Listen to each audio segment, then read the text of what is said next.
Bonsai isn't always about playing safe. Bonsai is about discovery, it's about a journey, and if you follow me on the retreat, you know that I have that journey. Sometimes I'm going up, as I am, with this Ebihara Maple group, and sometimes, well, truthfully, I'm going down. As you can clearly see with this failed Christmas tree spruce project, which I started, I think, 2 years ago now, and you've probably not seen any updates. Well, that's why. Absolutely failed. But you know what?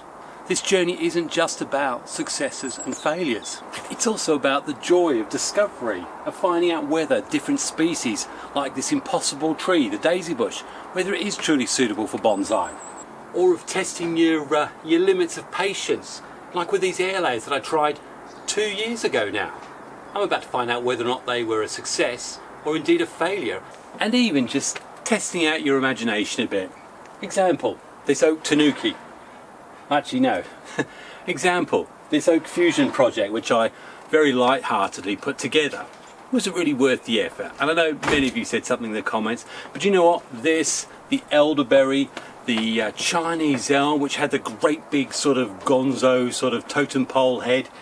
I'm going to be doing updates on loads of stuff. And you're going to see the successes and the failures. And in fact, whether or not ginkgo does indeed airlayer easily. We might have a little look at that and find out.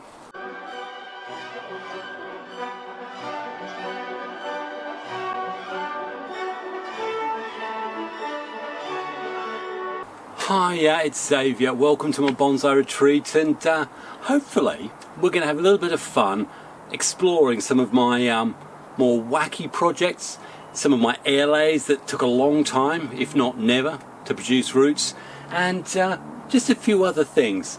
But let's start with this Buddleia, shall we? Because you know full well that if you follow my channel for the full 3 years, this originally started in a nursery bed, in fact in just a standard bed, and was twice as high, standard shrub, and I decided I was going to try and bonsai it. What I loved about it was that incredible movement down here, and I was hoping to see whether or not Buddleia responds in any way that could actually train it as a bonsai. And it's challenging, and it often gives you heartache, whereas last year I was convinced this thing was dead. But you know what? I think it's all about patience with the Buddleia. It continually produces good shoots, and I think with these you need to have a little bit of the organic mixed soil in there. What I did fairly recently is I added another 30% of organic standard garden potting mix to my usual free draining soil, and yeah, I've seen a big difference. I think it's more about that moisture retention that perhaps the Buddleia needs. So my first lesson is, if you're going to try anything with any tree, you've heard me say this before, learn about it. Read everything, not just in the bonsai books. In fact, avoid the bonsai books. Just go and have a look at either the nurseries or wherever you get the information about your trees. And in this case, you look up Buddleia, because as soon as we apply bonsai principles to it, we are immediately going to be dwarfing, stunting, or making this thing, which is normally easy to grow, into something that can be very difficult to grow. So that's my first tip, and then if you have no idea, here's the next tip. Yeah, what you should do is, for example, this daisy bush. I brought back probably 10 of them from the Orkney Islands about 5 or 6 years ago, and hey, we've got 3 things happening here, and as a result of this I've been able to observe exactly how they react in my climate here in Grantham, and I can very quickly say to you, daisy bushes, Grantham, no, it just doesn't seem to work. Now this first one, and in fact the others too, featured in that video there. I think I called it the impossible to bonsai or something like that, and I was impressed because I thought we had, in this case, a really nice structure for a broom, and thankfully, because it's dead, you can actually see that structure unimpeded by leaves or life, and it's well, interesting enough, I say it's dead, but having just done that, it might well explain why I've got the following reaction. If you look where I did that snap, that is actually still, I was going to say, alive looking. That's not dead tissue, but it's certainly not producing buds anywhere on the tree. And despite seeing that that in there, I mean, it's actually relatively dry, to be fair. That's pretty well dead. This died off beginning of this year. All the leaves suddenly dropped, as did in fact this one. This one really disappointed, but literally the same time, around about March this year, all the leaves browned off and died instantaneously. And I don't know whether it's down to a rapid change in temperatures, indeed whether it's because it's such a free draining soil, it might have needed more organic mix, and I think that is probably the answer. But either way, it dropped everything, and it looked, well, this one looked exactly like the one you've just seen, up until about 4 weeks ago. And then we suddenly had this outcrop of new growth at the ends or at different places along what I thought were dead branches. So I've experimented with it. It was low cost, nothing stock. If the experiment didn't work out, or I found it wasn't suitable for the environment, then I haven't lost anything, and I've had a bit of fun learning along the way. And in this instance, well, we'll just, cut there. It's definitely browned off, and I imagine cut there. Same thing, that's pretty dry as well. And it's interesting because we may well still get an interesting tree out of this, actually. You know, I'm encouraged that it's sending out new growth. This one, which really I didn't do I didn't do anything with it apart from a little bit of pruning. I'm intrigued to watch it because it's in the same soil the other two were in, but it's in a different part of the garden, and I'm wondering whether it's more related to the fact that it pretty well stayed in the shade the whole time. Could be the combination of free draining soil and some harsh sun, which we did get this year in early spring. May well be those roots just dried out too quickly. So this one I'll leave and observe. I think if I was ever going to make anything out of this, I need these ones to grow an awful lot stronger. Probably about the only thing I do right now is cut that off. And in fact, that leads on to a question that I have had, and I think it was in relation to my Mugo pine videos. And I was asked about when is the optimal, the best time to cut and remove, you know, quite I don't know whether it's thick branches, but certainly more mature branches, more mature woody growth. And I said it's a really tough one because there is mixed messages. And ultimately, if you don't want that branch for any other purpose on the tree, then best time to remove it is going to be in the spring. It gives the tree maximum amount of time to heal the wound, and it means all the energy is going to be directed elsewhere. If you're looking for further thickening or growth as a result of energy going through that branch, i.e. healing, wound healing, or indeed you may be looking to try and encourage back budding, any number of things like that, then leave it. Those times I'll tend to prune them off post-flush hardened pruning, so it'll be after the leaves have hardened off. So we could be looking at sort of June, even as late as July. The real limiter on when you cut stuff off is the amount of time you give it to heal before you change in temperatures, i.e. it starts getting cold. So it can be a bit variable, but I'll cut stuff anywhere between late winter right through to the later part of summer, and not normally a problem. And the other thing I will say is if you have got a tree that has just died on you suddenly, even if it's not an experiment one, well, don't be afraid to pull it out and have a look and see what's gone wrong. And in this case, I think you can see that basically there was no roots. I don't think it ever grew any more roots. Sometimes you can see signs of infection or something. In this case, I really can't see anything, and I think it may well have just dried out. Now, this next one I'm going to quickly update you on is what I call the Ebihara project, and the reason why it's going to be quick is because it's actually subject to a 18-month time lapse, so you'll see it in 2026. But in essence, I got myself some plastic plates a couple of years ago, drilled a hole in 5 different places around the plastic dish, threaded my 5 saplings up through it, did it with oak, did it with beech, and indeed did it with maple. And probably in the same way that if you put a wire stricture around a trunk, it will expand, and the aim is to get roots higher up the trunk. In this case, what I want to be able to do is to then be able to remove all the roots on the bottom, plate drops off, and what you hopefully have is a combined plate of roots all around. Now, many of you said, Zav, you're wasting your time, why didn't you just tie them all together? Hey, I've done that. But in this case, what I want to do is actually set them up in a sort of symmetrical circle, so that I could create this big plate and have these 5 big trees coming up from it. It's a very unique design. It's what I wanted to do, and I just want to see how it's going on. But what I'll say to you is we have got loads and loads of growth, and growth means roots. So hopefully as these expand, we're going to get a lot more roots coming out on top and achieving the aim of this experiment. But more of that in 2026, which of course is the perfect segue to say, if you haven't already, please hit subscribe, bell notifications, but more importantly, if you're on WhatsApp or anything like this, share it with other bonsai enthusiasts who may well be interested in some of the different stuff I'm doing. If not, don't worry about it. Anyway, Ebihara is going well. Now before we go and talk about my oak fusion confusion, again, that's the video for it, let's revisit 3 hornbeams that I put Airlayers on back in 2023. And you'll know that there was a very miserable sad face last year, because when I looked at them, none of them had roots. And I very nearly thought about just cutting them off and doing away with it. Till I saw a video actually from Yellow of Growing Bonsai, where he actually insisted that, hey, what's the hurry? Leave the Airlayers on, come back a year later, and then make your decision.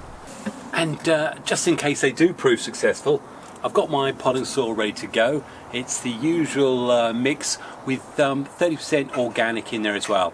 I'm finding that with my Airlayers, that if I give it a bit of an organic mix too, it gives it just a little bit more moisture retention, and I'm having a lot more success with them. Which actually brings me on to another question that was raised, and it was I got a bit confused by it actually, because it was in relation to my corkbark elm project, which that was an absolute roaring success. Both Airlayers worked, and I was told, or it was suggested to me, that we should never ever do repots and pruning at the same time. It was an obvious no-no. All I can say is, after 25 years of poddling about in the back garden and playing with lots of different trees, I'll often do a repot and also do a controlled prune. But in the instance for that video, when you take your Airlayers off, depending on how many roots it's got, if it's not got a lot of roots, you may well remove a bit more of the foliage so that you don't overstress the tree. It's a balance, because sometimes you'll argue the more leaf mass you've got on there, the more sunlight's coming in, the more chance of building energy to build roots. But equally, you can also find that if you've got too much leaf mass, there's not enough existing roots to support the leaf mass. Do you know what? In the case of that corkbark elm, I only took off a little bit, and it won't be a problem at all. Loads of roots on them. If you're doing a yamadori, you bring this thing in from the wild in late winter, you cut off loads of roots, and generally I cut them right back to the trunk, and everything else comes off. You wait for it to grow afresh. It depends on the species. If you've got elms, maples, trident maples, they're pretty hardy and they'll throw growth out. But it was a tough question to answer, because we all have our different methods and approaches. I can only speak from what I see in my 25 years in the bonsai retreat. Katrina's doing a load of dishes in the background because they're about to go on holiday for a week and a half, leaving yours truly on his own with the rabbit. Yes, I've got to look after little Zita's bunny, who's hiding all the way back there. It's a French lop apparently. Shall we pull it out so you can all get to enjoy and see him? There we go. This is hello, say hello everybody. Do you like my bonsai? You do. So anyway, I'm doing a bit of rabbit sitting. Look at you. Isn't she beautiful? I've had rabbits all my life. You would never know it. Anyway, we'll put this one back into its hutch, and let's go back and have a look and see whether we've got roots on those 3 hornbeams. Look at you. Lovely ears. So with the bunny away, let's reveal. 2 years in the making, and wow. Well, I don't know if you can see there, but that is a very, very big, large root. So, rootastic. That's the first one. I'm going to remove that and get that potted up. I think there is one observation I'm definitely going to make. This appears a lot drier, and I've had a couple of people who said to me the Airlayers work much better if they're drier. Look at that for a root. Big, large, hunking thing. And you can see how that's going to work out. That's going to be really nice. But also, the tin foil. Definitely the difference. I didn't have the tin foil on last year, and you could see how much algae there was, whereas here absolutely no algae, a little bit of algae down the bottom, algae, and that's understandable, but no, definitely works, and definitely restoring my faith in just straightforward plastic for air layers. Yeah, love those, great big heavy thick roots. And the chances are with roots like that I will probably not be looking to, let's just take it there, to remove much foliage. And what's always nice to see is the ladybugs, because they're the ones that keep the aphids off the hornbeams. There we go, go eating, chomp chomp chomp. I think you can see that that is going to make an absolutely brilliant bonsai, and you know, this is what makes it worthwhile. I may put 3 or 4 on different trees, with only one making the actual bonsai I want. But hey, that's how you get them. In fact, that goes on to the next question I had. Someone made a very good observation about, you know, you've got so many trees, I must struggle to care for all those. Why am I taking, I think in this example it was like 100 cuttings. And part of it is because I can't help it. I just can't throw stuff away. I keep putting it in soil. But I think I said in the answer, I do like to be able to pass stuff on to people when they visit the garden or when I go to visit people, and it's great being able to take Chinese elm cuttings down that are a couple of years old. Equally, I do sell them sometimes, and I have been known to put them on eBay. But the main thing is that, as you saw in an earlier video in the spring, I'll often go down and root down there and see how they've developed after another year, and there'll be a right old mess. But then you get to pull out these little bits of gold. And if out of every sort of 20, 30, 40 cuttings, you get 2 or 3 that have just got that magic, then for me that's worth it. It hasn't cost anything, and it hasn't really cost me any more time. So first thing I'm going to do is chuck this in some water, give it a good rehydration before I pull it all out. And I was less concerned about what's left, although I do think a little bit of movement in the trunk. With it being shortened, I think there's room. There's something I can probably do with this, but actually all I'm going to do right now is probably take that just a little bit closer, put it at a slight angle, and the reason why we put it at a slight angle is, believe it or not, just so the water can run off easier.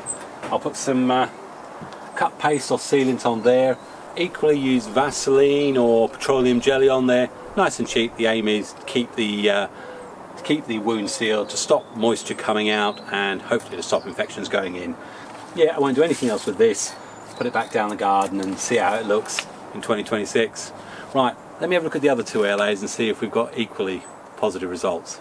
Again, I think the trouble I had with this hornbeam is there was just so much length there. And just as a reminder, all of these hornbeams were originally 2-year-old saplings that I bought back in 2017. Just planted them out and left them, so I hadn't really done anything to them, which is why in the end I was resorted to this, doing air layers on them. But anyway, let's have a look. And yep, you won't be able to see it, but I can definitely see roots in there. So I'm going to separate that, get it in some water, and we'll probably come back when I've actually potted them up, because we've seen loads of videos with air layers. And in fact, if you haven't and you want to see what I did, there'll be a description, there'll be a link in the description to my playlist all about propagation. Loads and loads of stuff about air layers and details. Which actually, thinking about it, brings us to the next thing I normally experiment on, which is having removed that air layer, I've got this sort of 6-inch stump of a trunk. If the roots are healthy, there is absolutely no reason why that shouldn't produce buds in the spring. But be aware, this isn't the reason I wanted to do it, but if it does work, you're going to get some good results. But also be prepared for when it doesn't work. And I've got probably 6 or 7 of these this year that just didn't produce roots, died off. It happens, it's part and parcel of the bonsai journey. But if you don't try, you'll never ever get one that succeeds, and that's the one that you're going to love to show your friends and people around you. As for this third hornbeam, well, it's got nothing on this side, so yeah, even if the airlayer works, I don't know that there's going to be much hope for it. Yep, got loads of roots there, so we'll separate that. Interesting here, we've got already some shoots lower down, so potentially the tree's actually going to be at the bottom, which really is a great advantage, because then you've got low trunk height before your first set of branches come. 2 or 3 years for these to shoot out, or indeed perhaps put it in a nursery bed or a wooden box, and you can make an incredible tree. But anyway, get that separated and see what we do with that.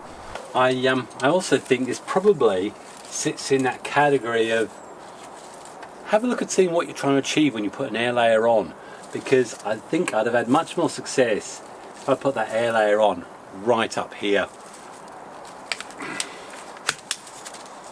There we go. And again, lots and lots of lovely white roots. So yeah, maybe, I don't know, maybe a leaning style, who knows. Could be that what I'll do is let this continue to grow for 2 or 3 years, strengthen up, and then actually put an air layer on higher up. So all I'll do is take that down to somewhere where it's nicely protected at the bottom of the garden, and I'll probably leave it and have a look at that in early spring. I may well put both of those into my growing bed, which again, when we talk about projects, absolutely fantastic results in the year 2 of growth. And in fact, I'll give you a quick peek of the sort of growth we're getting there, but that too is going to be featured in an update in spring 2026, which is going to be entitled Year 2 of my growing bed experiment. But I tell you what, if you haven't thought about doing it, the results I'm getting now after 2 years means, hey, get out there, dig up some growing beds and get your trees in there, because it works wonders. Now, as I said, this isn't a video solely designed to talk about air layers, success or whatever, but what you can see there is those 3, for all intensive purposes, were total failures after the first year, which is that 3-month period when we usually expect to get roots. Hey, don't get discouraged. Leave them on, and sure enough, 1 year later, all of them produce roots. And sometimes it's just about being patient. So often I'll have experiments or things that I'll leave alone and you won't hear about them. And do the same yourselves. Don't give up on things until it really is stone dead. Don't know why I did that, that's wood. Anyway, shall we have a look at another sort of experiment I was doing with a tree, the elderberry. Now that is interesting, and I know a few of you are interested about that.